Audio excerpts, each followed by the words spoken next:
Hey Eric, this is the HMF S550 Hexa. Just do a little demo flight here for you. It has the LD power 2212 920 kV motors. Don't know if you can actually see those in the camera. These are really strong motors, have plenty of thrust to them. We're running the Maytech 10x5 carbon fiber props, which have all been balanced. The Spectrum DSM-2 satellite has the Pixhawk flight controller with the power module, which monitors battery voltage and amperage consumption.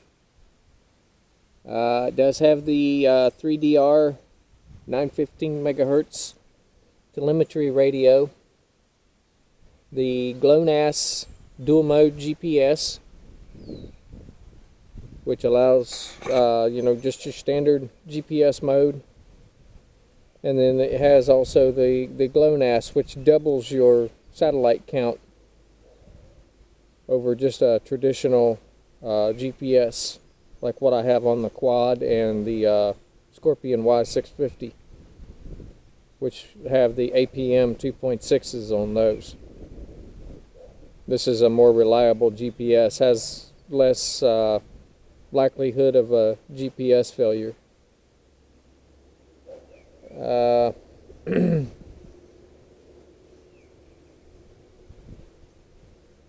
We're using the Multistar, Turnigy Multistar 3S5200 10C. We have the, I forget what brand the ESCs are,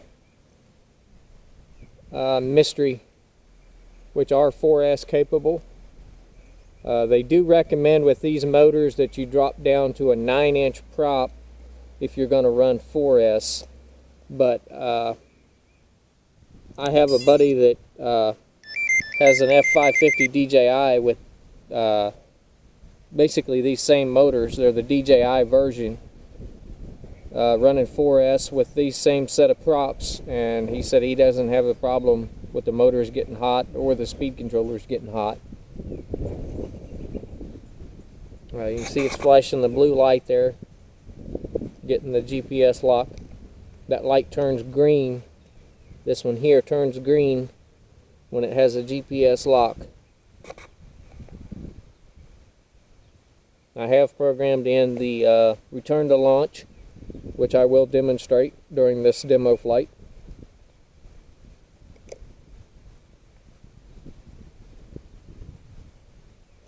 I'm going to push the little button to arm the ESCs. There you hear them arm. Just a little safety feature that the Pixhawk has that no other flight controller I'm aware of has that. Now you can see the light is flashing green, so we have a GPS lock. We're going to take off in stabilize mode. We do have acro mode programmed. We have altitude hold programmed, loiter, and return to launch. I think I have POS hold as well, but I mean, POS hold and loiter are basically the same flight mode.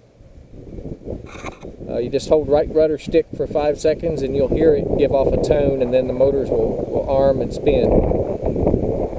Got quite a good wind here. I don't know. I don't normally fly in the wind, but there you hear the tone.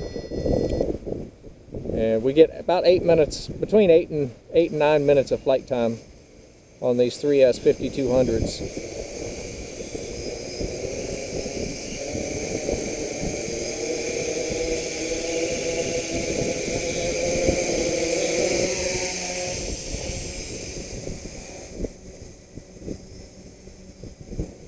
But even with a 5 to 7 mile an hour wind, you can see it's still super stable. Just wants to drift a lot due to the wind.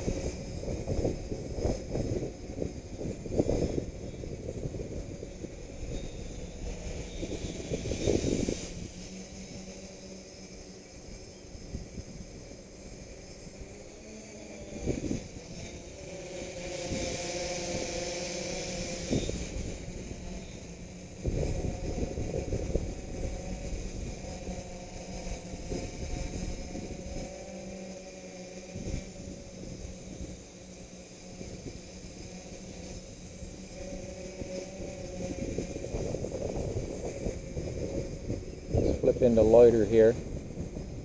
And as you can see, loiter will hold it in the 5 to 7 mile an hour wind. I've been told it will hold up into the 20, 25, even 30 mile an hour winds, but there's no way I would fly in that kind of wind.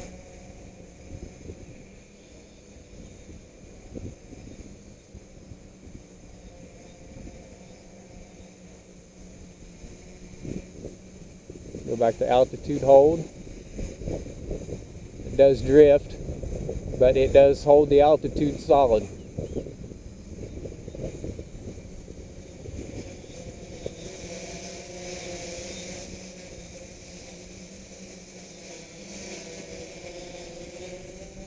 I'm going to move over here just a little bit.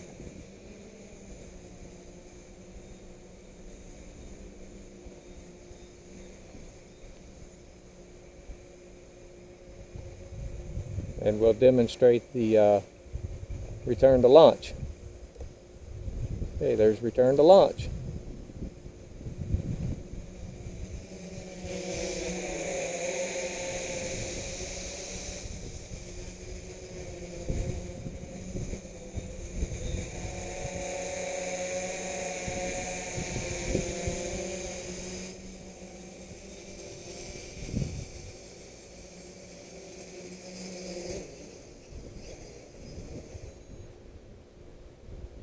And it landed within probably about 5 feet of where it took off from, probably due to the wind drift.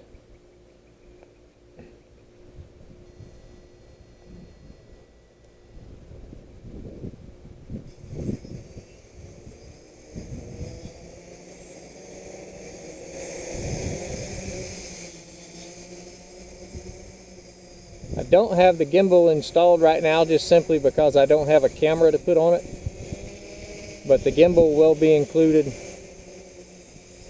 if you decide to buy the Hexa. I just don't see the point in having the dead weight on there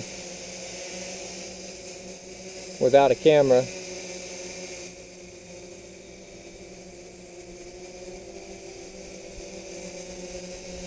Let's flip into acro mode here.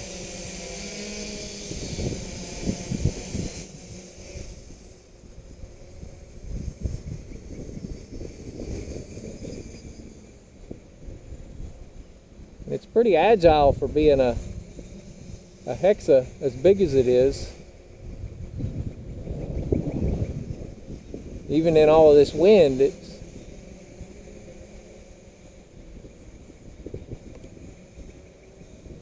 still really stable. I just really don't have much of an interest in them. I prefer the helicopters and the fixed wing aircraft.